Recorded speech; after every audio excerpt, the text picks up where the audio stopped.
Buen día, mi nombre es Laura Saldarriaga y el caso clínico que decidí explicar es sobre el retinoblastoma.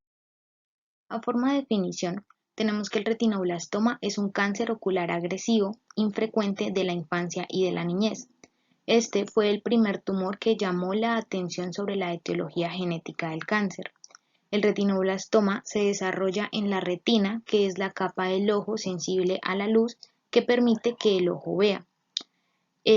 Se considera una neoplasia embrionaria y se puede manifestar de dos formas. La primera es la forma esporádica, esta es la forma no heredada. Por lo general son tumores unilaterales, lo que quiere decir que se van a presentar en un solo ojo y tienen una incidencia del 75%.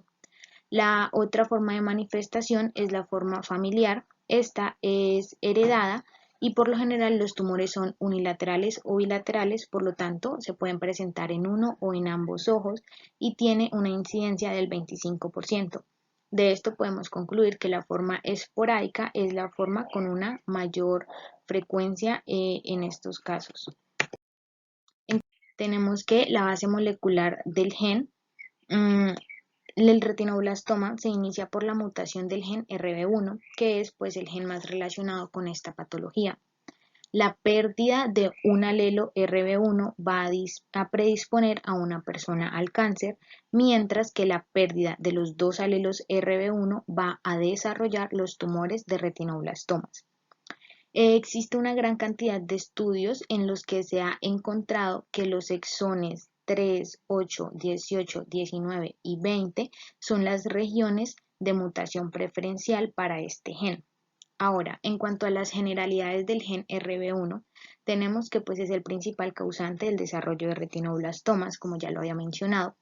Es un gen autosómico dominante, se localiza específicamente en el cromosoma 13 en la región Q14.2, tiene una longitud de 180,388 pares de bases, está formado por 27 exones, codifica para un ARN mensajero que luego se va a traducir en una fosfoproteína nuclear y va a estar constituida por 927 aminoácidos.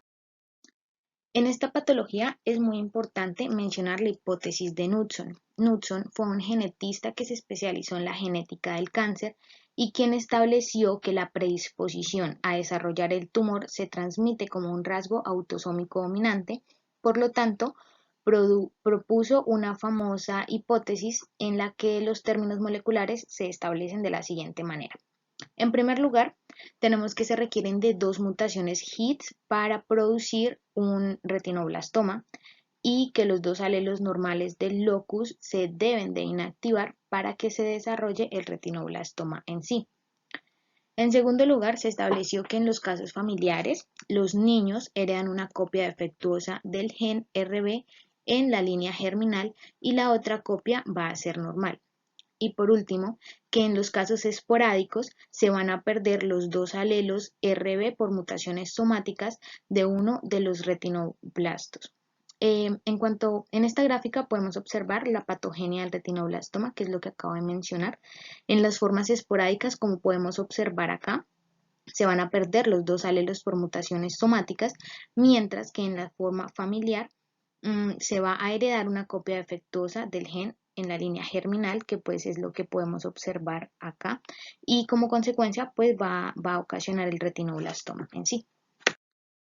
En cuanto a los mecanismos inhibidores de crecimiento, tenemos que el producto del gen RB es una proteína de fijación que se va a expresar en todas las células en una forma, ya sea en una forma hipofosforilada activa o hipofosforilada inactiva. La importancia que tiene la RB reside en su capacidad de regular el control en cuanto a G1 y S, y ya que este es el portal a través del cual las células deben de pasar antes de que comience la replicación del ADN. Acá es importante mencionar dos fases, que es la fase G1. Esta es la fase entre la mitosis y la fase de replicación, que es la fase también denominada S, y la fase G2, que es la fase entre la replicación, y la fase M, que es la mitosis. Acá es importante recalcar que RB es un conector clave que integra las señales mitógenas externas y las de diferenciación lo que va a ayudar a tomar esta decisión en cuanto a mecanismos de crecimiento. Ahora vamos a hablar sobre el papel que tiene la ARB durante el ciclo celular. Tenemos que el comienzo de la replicación del ADN, que es la fase S, requiere la activación de los complejos ciclinas E y CDK2. Es importante mencionar que las ciclinas E van a depender de la familia de factores de transcripción E2F y que al comienzo de la fase G1, la proteína RB se va a encontrar en su forma activa hipofosforilada y luego se va a unir y va a inhibir a la familia E2F de factores de transcripción. Por lo tanto, se va a impedir la transcripción de la ciclina E. Y por último paso vamos a tener que la RB hipofosforilada va a bloquear la transcripción mediada por la familia de E2F y pues básicamente eso es lo que se grafica en esta tabla que tenemos, en esta gráfica que tenemos acá. En cuanto a los síntomas de esta enfermedad, tenemos dos síntomas principales que son la leucoria y el estrabismo. La leucoria se manifiesta por primera vez cuando el tumor todavía está contenido dentro del ojo y el estrabismo ocurre cuando pequeños tumores maculares van a interferir en la visión. La imagen de la derecha representa el estrabismo, la imagen de la izquierda a la leucoria. Algunos de los signos médicos más frecuentes son un color blanco en el círculo central del ojo como consecuencia de la leucoria. Este signo se va a encontrar cuando se alumbra el ojo de los niños con una luz o cuando se toma una fotografía con flash. Otro signo son los ojos que parecen mirar hacia los lados, hacia distintas direcciones, como consecuencia del estrabismo. También se presenta poca visión y enrojecimiento o hinchazón de los ojos. En cuanto a los diagnósticos, esta enfermedad se puede diagnosticar por ecografías, TACs o resonancias magnéticas orbitarias y en algunas ocasiones también se usan las gramografías óseas, el aspirado de biopsia de médula ósea o las punciones lumbares. Estas formas de diagnóstico se deben de realizar con anestesia, ya que esta es una enfermedad que se presenta en niños y pues los diagnósticos requieren de que el paciente esté totalmente sedado. En cuanto a los tratamientos, tenemos que para el cáncer unilateral, es decir, en un solo ojo, se puede usar la enucleación, mientras que para el cáncer bilateral las opciones son más amplias, ya que se puede utilizar la fotocoagulación, la quimioterapia intraarterial o la enucleación unilateral en compañía de fotocoagulación. Y un tratamiento a forma general puede ser la quimioterapia sistémica. En cuanto al seguimiento que se debe tener con el paciente, se recomienda que adopten hábitos saludables, tales como llevar una dieta rica en verdura y en frutas, hacer ejercicio regularmente, limitar la exposición al sol, evitar fumar y estar cerca de humos de segunda mano. También es importante que los niños con esta patología tengan un control pediátrico constante para que se lleve una regulación en cuanto a las evaluaciones periódicas.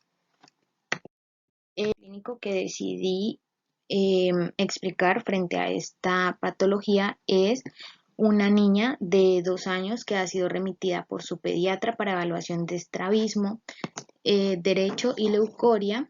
El reflejo, ya que se presenta el reflejo de una masa blanca en el interior del ojo que da la apariencia de tener la pupila blanca. Su madre ha referido que la niña desarrolla una exotropía derecha progresiva durante el mes anterior a la consulta pediátrica. No se queja de dolor, de hinchazón ni enrojecimiento del ojo. Por lo demás, la niña está sana. En cuanto a los síntomas, encontramos que, excepto por la leucoria y el estrabismo, los hallazgos de su examen físico son normales. El diagnóstico médico fue examen oftalmológico en el que se evidencia un tumor de retina solitario de 8 discos de diámetro y se origina cerca a la mácula. Lo que se pudo observar con la resonancia magnética es la imagen que tenemos acá en el medio. El tratamiento que se le dio a esta niña es quimioterapia combinada con irradiación focal Y en cuanto al diagnóstico genético, está el análisis del ADN, muestra que tiene una mutación de la línea germinal, especialmente en la transición de C a T, en un alelo de su gen. Estas son las bibliografías. Gracias.